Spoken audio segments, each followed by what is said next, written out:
B Barua কৰ্কট ৰোগ প্ৰতিষ্ঠানৰ নিৰাপত্তাৰক্ষীৰ বিৰুদ্ধে ক্ষোভ।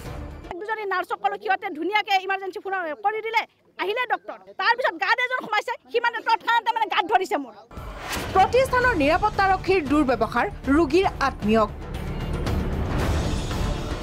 প্ৰতি আক্ৰমণ ৰোগীৰ আত্মীয়ৰ।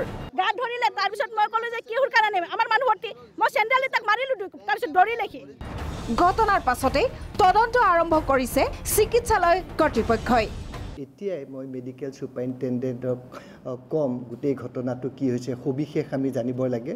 আমি ছিকিউৰিটি ইনচাৰ্জকো আমি কম মাতি আনি সুধিম, বা যিটো আমাৰ আউটচোৰ্চিং এজেঞ্চি আছে ছিকিউৰিটি, আমি তেওঁলোককো আজিয়ে মাতি গোটেই ঘটনাটোৰ এটা প্ৰাথমিক অনুসন্ধান কৰি বিহিত ব্যৱস্থা ল'বৰ কাৰণে আমি আপোনালোকক দায়বদ্ধ, আমি সমাজৰ প্ৰতি দায়বদ্ধ। অটল অমৃত কাৰ্ড ব্যৱহাৰক লৈও ক্ষোভিত ৰোগী। অটল অমৃত কাৰ্ড আছে কাৰোবাৰ, আৰু বিভিন্ন এনেকুৱা দূৰে আমাৰ চৰকাৰী সাহায্য কাৰ্ড আছে নহয়, কোনো ৰেছপন্স নাই। এইবিলাক ভুৱা।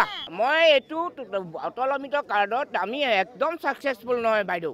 आयुष्मान कार्ड भी है, हेल्थ कार्ड है, फिर भी फ्री नहीं कर रहा है। फिर বুজিলোঁ মোৰ নিজৰ মৃত্যুদান নিজে দিয়ক বুলি, ইয়াত কোনো চিকিৎসা নহ'ব বুজিলোঁ মই। তাৰমানে কেনেধৰণে ব্যৱহাৰ হয় চৰকাৰী চিকিৎসা বীমা কাৰ্ড?